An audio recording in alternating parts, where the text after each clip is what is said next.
bahwa saya di sini mewakili tulisannya tentang metode pembelajaran, tapi mungkin ini kita lebih membahas tentang media pembelajaran ya, karena ada kaitannya dua hal itu. Berbicara tentang metode pembelajaran, metode seperti yang kita tahu berarti proses sistematis ketika kita mengajar, ingin mengajar seperti apa gitu. Tapi di dalam metode itu tentu ada yang namanya media. Misalnya kita mau mengajar dengan cara pakai kuis, berarti kita medianya memerlukan media kuis. Itu apa yang bisa kita pakai? Misalnya di saat pandemi seperti ini, kita mau bikin kuis pakai apa sih ke anak-anak misalnya kayak gitu. Mungkin di sini ada yang pernah mendengar atau sering menggunakan juga, ada yang namanya Google Form, Quizzes, Kahoot. Itu beberapa media-media yang bisa kita gunakan untuk kuis. Terus misalnya diskusi. Nah, di diskusi, misalnya metodenya diskusi. Kita mau ngajak anak-anak diskusi, itu kita menggunakan media apa? Kalau misalnya seperti pandemi saat ini, nah kita bisa menggunakan Zoom Bapak Ibu. Jadi Zoom itu tidak hanya bisa digunakan untuk menerangkan, kemudian anak-anak diam gitu aja dan mendengarkan, tapi kita bisa bikin yang namanya break room. Jadi nanti misalnya ada 20 anak, mereka akan masuk ke ruangan Zoom sendiri-sendiri. Misalnya kita buat break roomnya ada 5, berarti di situ per break room, per ruangan Zoom akan ada 4 siswa. Jadi pertama mereka kumpul dalam satu Zoom besar, kemudian baru dipecah. Nah, di situ mereka diskusi itu bisa. Nah, jadi intinya metode yang dipakai itu akan mempengaruhi pemilihan media pembelajaran. Nah, kemudian kalau di era pandemi seperti ini, tentu banyak guru yang langsung banting setir ya. Kita biasanya terbiasa ngajar secara langsung, kemudian karena pandemi kita nggak bisa ketemu langsung, terus kita harus ngajarnya gimana? Nah, pada saat itu kita berpikir media digital nih yang menjadi penolong. Terus media digital itu ada apa saja? Ternyata ada banyak sekali, dan mungkin ketika pandemi ini kita baru mempelajarinya atau mengetahuinya. Yang pertama ada media visual. Nah, di media visual ini ada yang namanya Canva. Mungkin ada yang sering menggunakan. Canva itu dipakai buat apa sih? Canva itu fungsinya banyak sekali, nanti akan saya sampaikan selanjutnya. Terus ada Slideshow. Slideshow itu apa? Kita kadang kalau bikin PowerPoint, template-nya bingung. Kalau yang tersedia di Microsoft PowerPoint kan seperti itu. Nah, ternyata kita bisa mencari template yang lain di Slideshow. Contoh template-nya ya ini yang saya gunakan, ini saya ambil dari Slideshow. Jadi kalau saya pribadi biasanya lebih suka mengambil di Slideshow dan mencari yang sefrekuensi sama siswa, karena kebetulan saya di MTS, jadi usianya sekitar 13-14 tahun, berarti saya cari yang masih kekanak-kanakan. Jadi mohon maaf, ini juga template-nya mungkin kekanak-kanakan karena warna-warni seperti ini. Nah, ini yang biasanya juga dipakai untuk siswa kayak gitu. Terus Google Form. Kalau ini Bapak Ibu saya yakin sudah sering menggunakan juga yang Google Form. Terus yang selanjutnya media audio. Kadang kita minta siswa untuk mengirimkan respon atau jawaban kalau kita minta untuk bercerita, atau mungkin Bapak Ibu di sini kan guru agama Islam, jadi meminta peserta didik untuk mengirimkan suara hafalannya misalnya, itu kan menggunakan secara tidak langsung kita sudah menggunakan media pembelajaran audio, yaitu voice note lewat WA. Terus yang ketiga media audio visual. Nah, media audio visual ini berarti yang terlihat tampilannya tapi juga terdengar suaranya. Salah satu yang biasa digunakan ya teleconference atau Zoom. Selain Zoom ada Google Meet. Kalau yang tidak terbatas waktu berarti Google Meet. Kalau misalnya Zoom mau tidak terbatas waktu berarti menggunakan Zoom yang premium yang bisa lebih dari 40 menit. Tapi kalau Google Meet kita bisa menggunakannya lebih dari 40 menit gitu. Jadi lebih enakan Google Meet sebetulnya. Terus yang selanjutnya video pembelajaran. Nah, ini nanti yang akan kita kupas tuntas yang video pembelajaran ini, karena mungkin yang bisa saya sharing tentang pengalaman-pengalaman itu di video pembelajaran. Nah, selanjutnya ini tadi Bapak Ibu yang saya katakan PowerPoint. Nah, di PowerPoint itu kita bisa menggunakan yang namanya slideshow, tampilannya seperti ini. Kalau misalnya slideshow itu apakah kita harus install aplikasi? Enggak. Kita nggak perlu install aplikasi, cukup mencari di Google, tulis saja seperti ini, slideshow.com. Slideshow.com. Nah, nanti akan muncul atas sendiri websitenya itu. Kita klik websitenya, tampilannya akan jadi seperti ini. Jadi ada banyak sekali template-template PowerPoint. Nah, di atas ini nggak kelihatan ya, tapi ini tulisan kecil-kecil sebetulnya ada tema-temanya, topiknya, misalnya bisnis, pendidikan, terus marketing, kayak gitu. Jadi kita tinggal, kalau kita klik pendidikan berarti nanti ada template-template yang hubungannya sama anak sekolah. Misalnya bentuk PowerPoint-nya ada kayak papan tulis, atau seolah-olah PowerPoint-nya itu ditulis di atas kertas. Hurufnya pun lucu-lucu, jadi kita bisa pakai itu. Nah, nanti cara penggunaannya, kita pilih template mana yang mau kita pakai, terus diklik. Nah, nanti kita tinggal download. Nanti bentuknya jadi PPT yang udah ada tulisan-tulisannya, jadi kita tinggal ganti isi tulisannya. Jadi kayak bikin PowerPoint biasa, cuma kita disediakan template-nya. Nah, selanjutnya adalah, nah ini tadi tampilan slideshow-nya seperti ini, versi lebih jelasnya. Jadi kita bisa misalnya ini pilih, diklik aja, atau cari yang lain dari atas ini, atau kita bisa cari dari sini kata kuncinya. Misalnya kita mau yang unsurnya warna hijau, ya tulis saja di sini hijau, terus dicari, klik. Nah, nanti akan muncul semua PowerPoint yang bagus-bagus, yang banyak sekali, dan yang konsepnya ada warna hijau-hijaunya. Mungkin ada tumbuhannya atau seperti itu.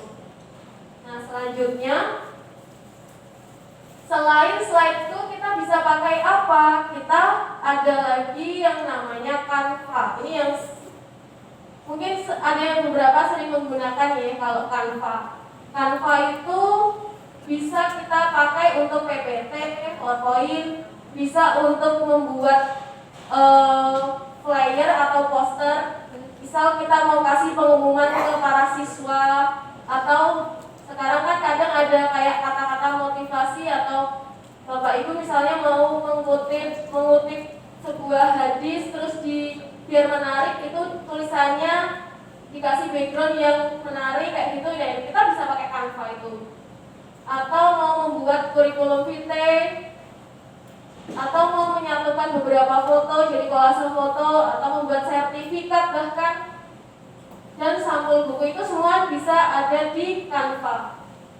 Nah, kalau Canva ini lebih nyaman juga pakai HP, jadi tinggal download di Play Store, nanti cari Canva, nanti akan muncul, tinggal di download, dan loginnya tinggal menggunakan email.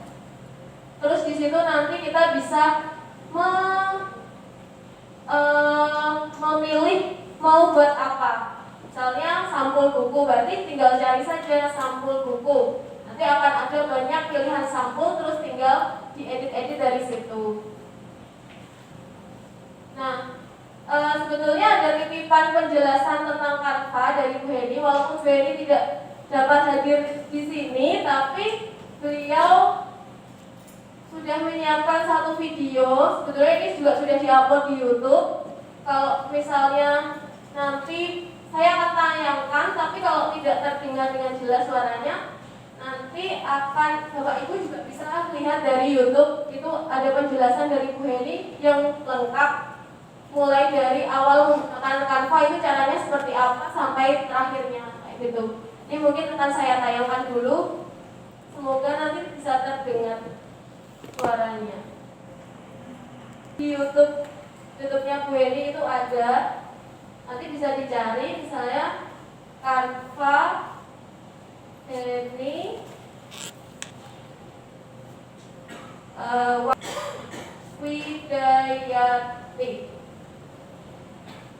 Di YouTube nanti kalau Bapak Ibu mencari Canva Heni Wahyu Widayati, otomatis akan ada di bagian paling atas videonya. Judulnya membuat media PJJ dengan Canva. Nah itu nanti lengkap sekali penjelasannya di situ, mulai dari cara pembuatannya, cara mendownloadnya dan lain sebagainya.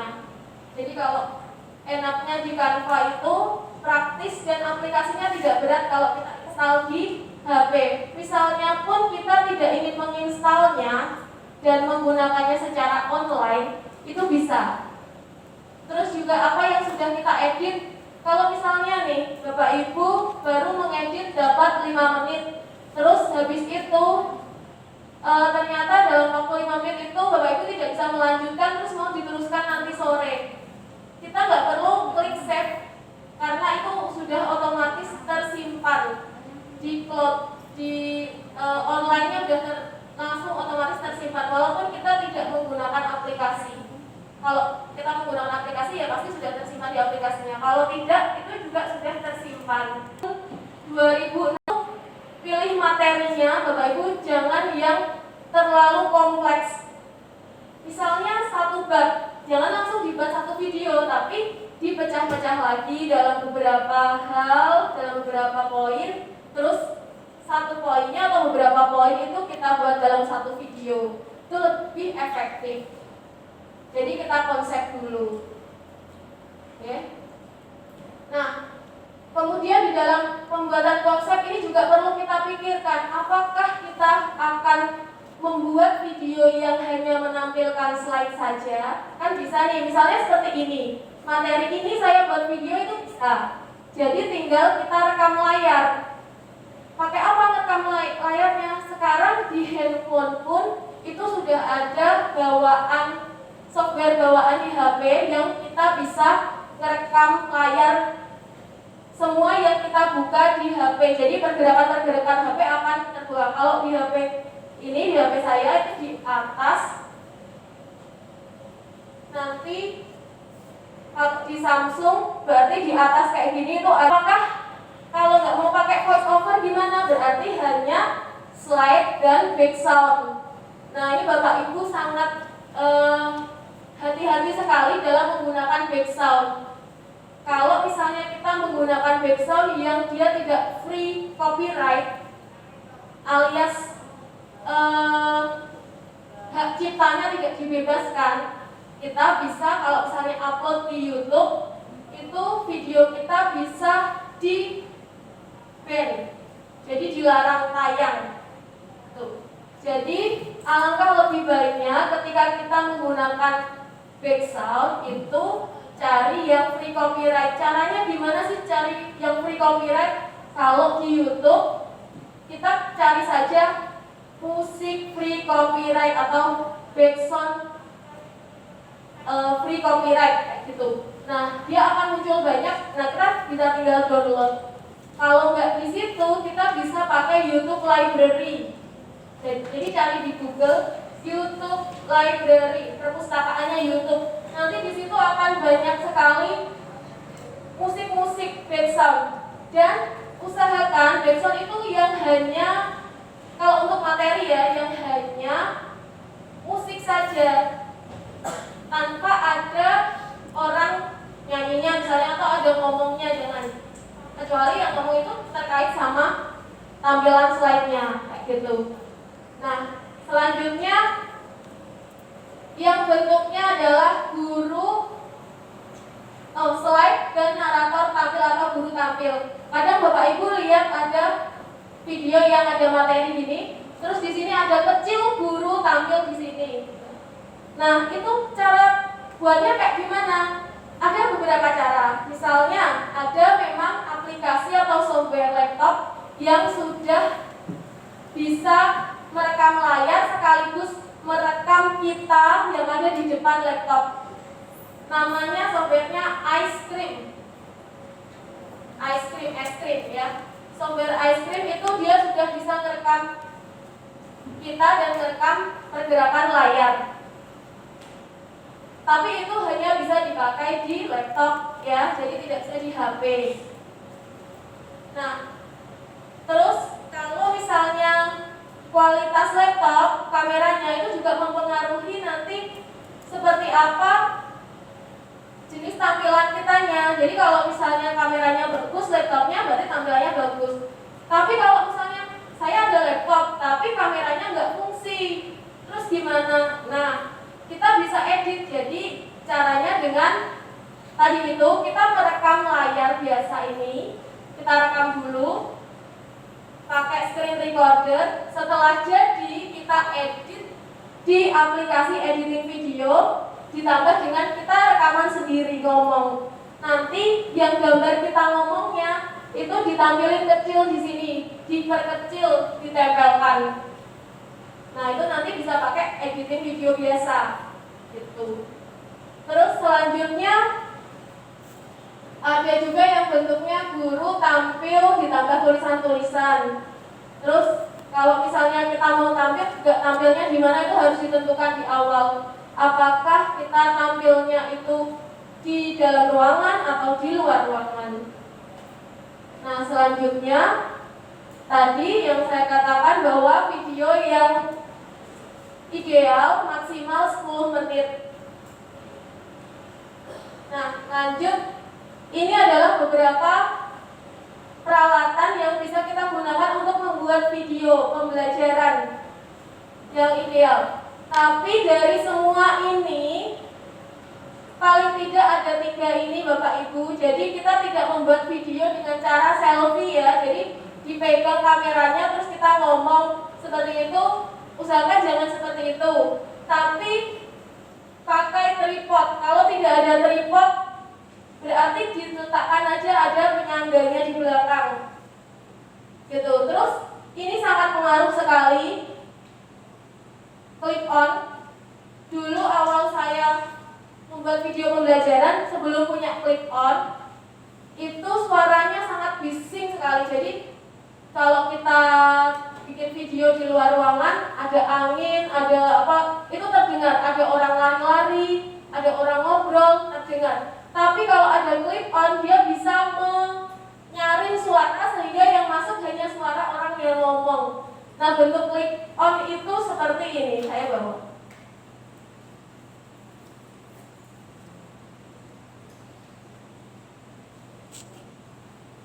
Nah, ini contoh clip on. Panjang sekali, sekitar, karena ini kurang bisa diuraikan. Meter panjangnya, jadi misal bisa Bapak Ibu bayangkan kalau ini dipakai, misal Bapak Ibu pakai di sini, ini dikasih di sini, terus tancapannya ini ditaruh di handphone dan orang yang merekam, karena misalnya Bapak Ibu pengen rekamannya itu jarak jauh nih, tidak hanya segini tapi sampai di kaki, berarti kan bisa pakai ini, lebih efektif daripada Bapak Ibu tidak pakai ini. Terus dari jauh pasti suara Bapak Ibu akan sangat kecil sekali. Atau kalau mau suaranya terdengar jelas, berarti Bapak Ibu harus berteriak-teriak ngomongnya supaya terdengar. Nah, tapi kalau ada alat yang seperti ini akan sangat membantu ketika Bapak Ibu membuat video rekaman. Karena ini sangat panjang ya. Ketika Bapak Ibu membuat video, videonya itu tidak goyang. Jadi kalau minta orang lain untuk memegangkan kamera misalnya, bisa, tapi rawan goyang.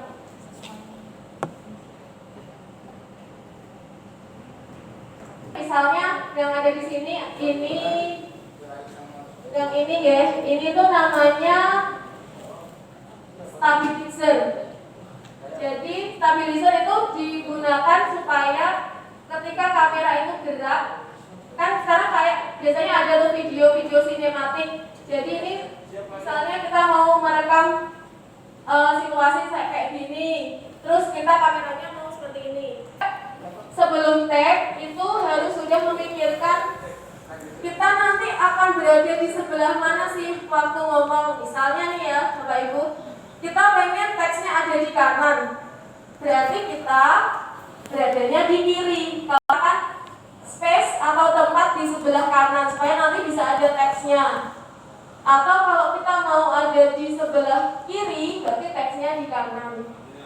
Terus Bapak Ibu juga bisa pada saat tag itu sudah kayak gini, ini kayak gitu. Walaupun itu belum ada apa-apa, tapi nanti waktu pengeditan itu kan bisa kita tambahkan teks.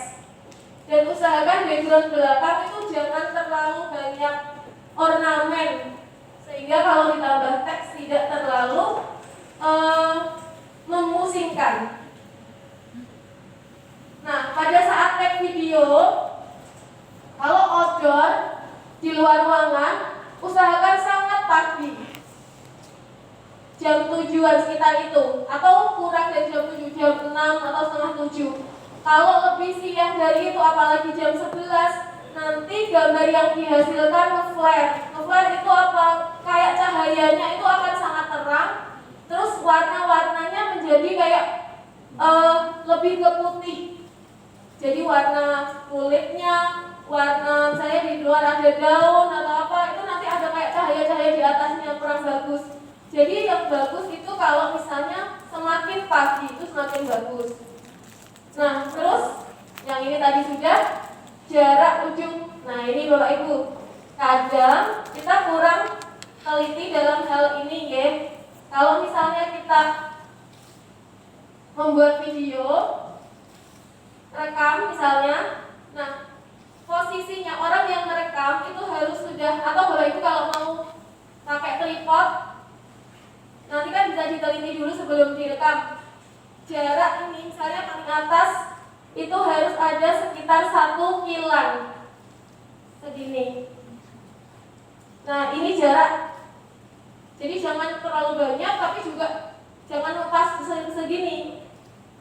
Nah ketika Bapak Ibu nge-video, jadi usahakan ada sisa tempat di atas kepala yang jadi aktor itu atau yang sedang direkam itu sekitar 1 kilan. Jadi ini idealnya segini. Jadi ini batasannya di sini. Jangan terlalu mepet ke sini. Terus juga posisinya landscape. Nah ini kalau misalnya mau di-upload di YouTube, merekamnya Bapak Ibu jangan seperti ini, tapi landscape. Karena bentuk tampilan YouTube kan landscape. Kalau misalnya Bapak Ibu merekamnya begini, nanti eman-eman di YouTube kanan kirinya hitam semua, cuma ada video kecil di tengah kotak gitu. Jadi usahakan landscape. Kecuali kalau misalnya mau diupload dibuat di HP saja, misalnya dikirim lewat WA, potret nggak apa-apa. Atau di Instagram atau di yang bukan di YouTube, itu potret nggak apa-apa. Nah kalau outdoor, usahakan lokasinya sepi. Terus selanjutnya,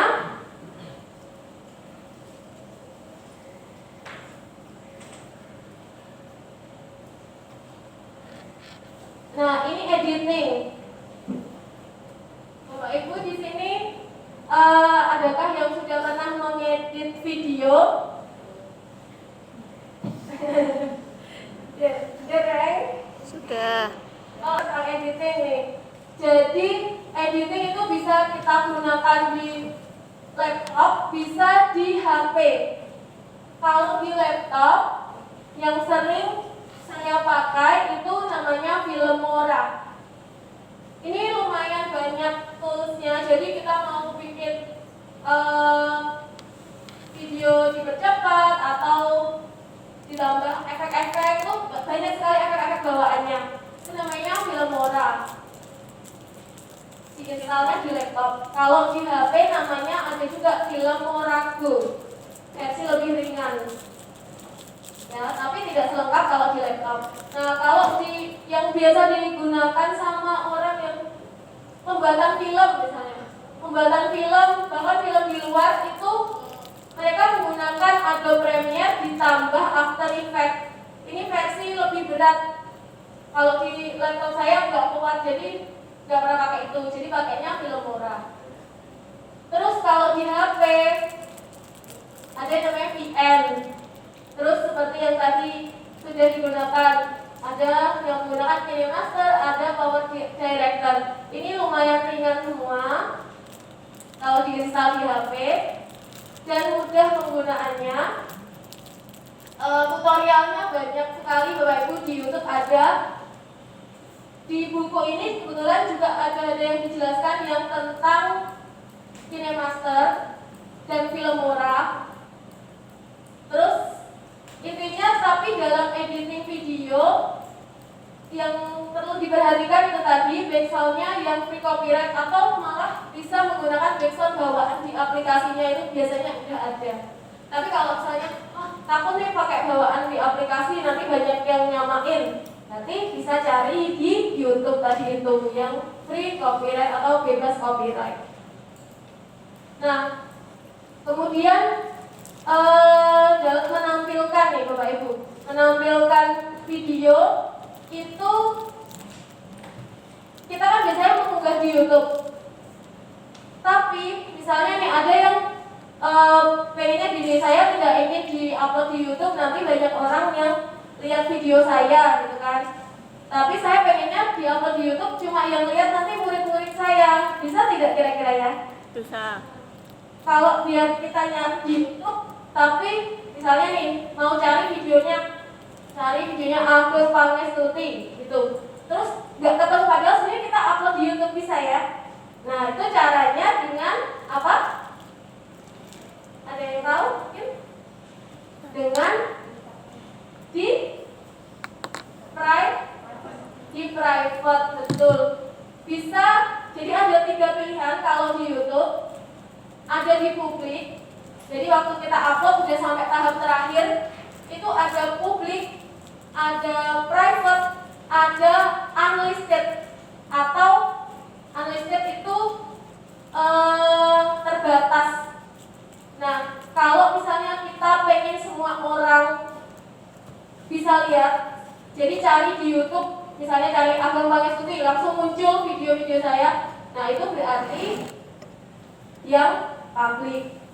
Kalau misalnya kita mau kita saja yang bisa lihat, orang lain nggak ada yang bisa lihat, itu private. Kalau kita pengen murid-murid kita saja yang bisa lihat, dengan cara kita kasih linknya, berarti unlisted.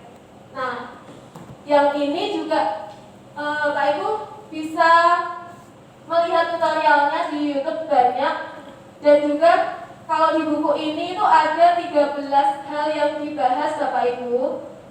Jadi media ya yang ada di cover ini ya sudah terlihat, ada Sway, ada Zoom, Google Classroom, Google Form, Filmora, Canva, Google Meet. Ini ada ice cream, terus cara penguploadan YouTube, Quizzes, Kahoot, dan lain-lain. Ada 13 software atau 13 aplikasi yang dibahas di sini. Atau Bapak Ibu juga bisa cari tutorialnya di YouTube ada. Oke, sudah. Materi saya hanya itu.